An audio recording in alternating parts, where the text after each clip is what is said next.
Pues ya ves cómo llega la actualidad, ¿no? Ahora con cinco bombas supuestamente dirigidas al presidente del gobierno, al Ministerio de Defensa, a la base aérea de Torrejón, exacto, la embajada de Ucrania. Bueno, como tú has dicho, yo creo que nosotros como profesionales debemos permanecer alerta. Hay que estar siempre abierto a cualquier posibilidad.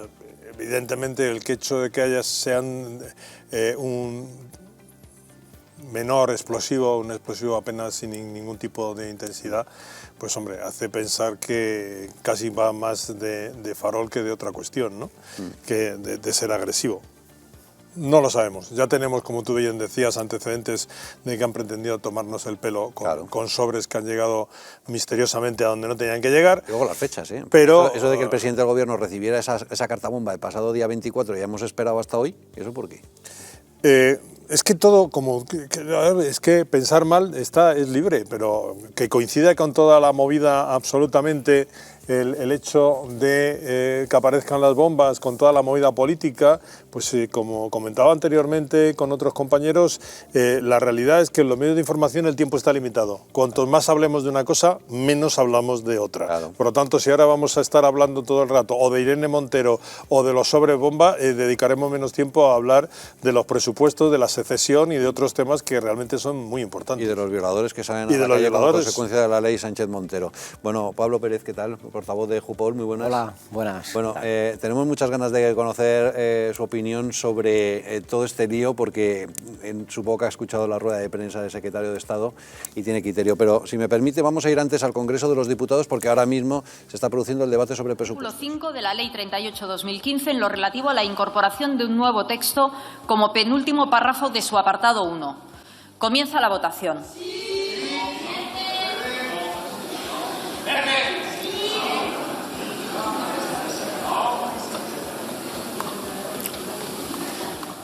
Bueno, pues ahí están viendo el espectáculo que se produce en las votaciones, porque la disciplina de voto exige que los responsables de cada partido lancen la orden con 1, 2 o 3 para que el resto vote lo que les mande su partido. En fin, un sistema manifiestamente mejorable. Pero regresemos al asunto de las cartas bomba, Pablo, porque en la rueda de prensa del secretario de Estado, el secretario de Estado dice que va a reforzar la seguridad en los edificios públicos, pero dice que no va a elevar la alerta antiterrorista. Eso significa que tampoco es para tanto.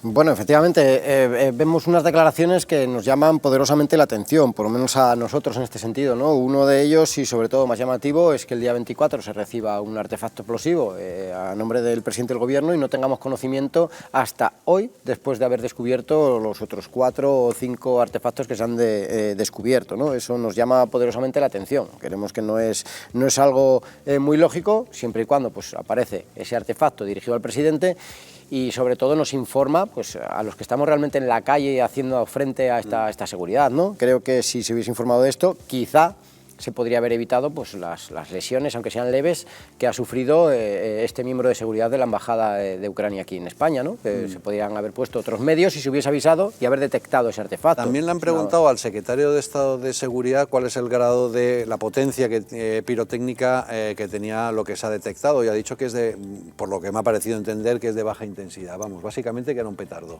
Supongo que este tipo de cosas se reciben a diario, ¿o no? Hombre, no es algo habitual, o por lo menos yo no tengo conocimiento de este tipo de cartas, paquetes con artefactos de poca intensidad. O sea, no es algo que estemos viendo habitualmente en el día a día. Claro. La intensidad la desconozco. Ha sido el propio delegado de gobierno quien ha dicho, perdón, el secretario de Estado quien ha dicho la intensidad de ese artefacto. Yo aún desconozco esa intensidad, pero sí hemos visto cómo al miembro de la seguridad de la Embajada en Ucrania le ha provocado unas lesiones. No son graves, pero gracias a Dios porque se dio cuenta y lanzó el artefacto, según manifiesta. Si a lo mejor ese artefacto le explota delante de la cara, las lesiones podrían estar siendo de otro calibre, ¿no? Hemos escuchado antes al responsable de Vox en el Parlamento, Iván Espinosa de los Monteros, le preguntaban sobre este asunto y lo ponía en cuarentena habida cuenta de los antecedentes. Vamos a recordarlo. Como tenemos antecedentes de lo que hace este gobierno con la recepción de cartas, con navajitas, con balas, vamos a adoptar la máxima cautela hasta que sepamos exactamente a qué se debe. Sí lamentamos, como es natural, las heridas sufridas por el trabajador ayer en la Embajada de Ucrania y esperamos que no haya ningún herido más en ningún sitio. pero respecto a las cartas presuntamente recibidas por este gobierno, como digo, los antecedentes no son buenos, no conducen a nada bueno, y prefiero ser cauto a la hora de valorar lo que ha podido pasar ahí. Cautela de Vox, habida cuenta de los antecedentes, ¿le parece razonable, Pablo? Es que la cautela debemos de tenerla a todos. Creo que aquí nuestros compañeros han demostrado siempre una gran profesionalidad en su trabajo y tenemos que tener esa cautela hasta que nuestros compañeros realicen las investigaciones y las pesquisas oportunas para demostrar de dónde proceden este tipo de artefactos y la veracidad o no de los mismos y llegar hasta pues, el último responsable de estos envíos.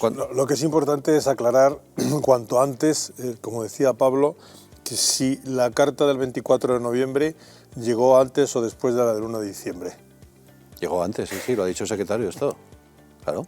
No, a eso me refiero. Claro. Es que a lo mejor conviene, es decir, puestos a ser mal pensados, pero que estaban investigando. Que la carta del 24 de noviembre es muy conveniente que haya recibido, después de recibir 3 cartas por ahí, no deja de ser conveniente políticamente recibir también la tuya propia. Claro. Bueno, por eso decía que si se recibía sobre todo, después de la del 2 de diciembre.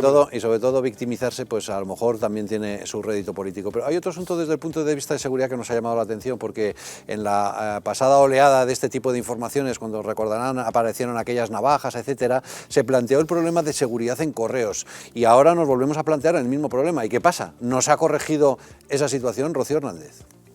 Pues Luis, dentro de las empresas estatales, Correos es de las más deficitarias de España y está inmersa en una gran crisis. Es cierto que llega a todos los puntos, incluso a pueblos pequeños donde no hay sucursales bancarias, pero existe una mala gestión criticada incluso por los sindicatos. Desde 2015 hasta 2018, la empresa pública tuvo unas pérdidas de 377 millones de euros.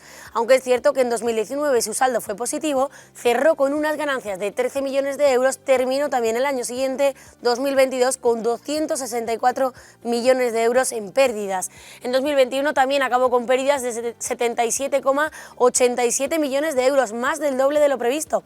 Y de cara al 22, Correos también da por hecho que perderá este año 154 millones, un 433 más de lo que había previsto. Ya lo están viendo con todos estos datos. Incluso en 2020, que fue el mejor año para las empresas de envíos de paquetería, debido a la pandemia, Correos también acaba en una delicada situación. Una crisis que no está afectando solo al consumidor. De hecho, los propios trabajadores ya han hablado y dicen que cubren zonas cada vez más grandes, que antes sufren también constantes cambios y que tampoco existe una buena formación para ellos. De hecho, en una entrevista para Consumidor Global, un profesor de la UOT de Cataluña añadió que si no fuera pública esta empresa estaría cerrada desde hace mucho tiempo. El actual gestor de Correos, no nos olvidemos, es Juan Manuel Serrano, la mano derecha de Sánchez durante la legislatura de 2014 a 2018. Por tanto, un nombramiento completamente a dedo, además de su esposa, que recordemos que es diputada socialista en el Congreso de los Diputados. El declive empresarial de Correos sigue sin freno y además ahora, como decía Luis, está en el punto de mira debido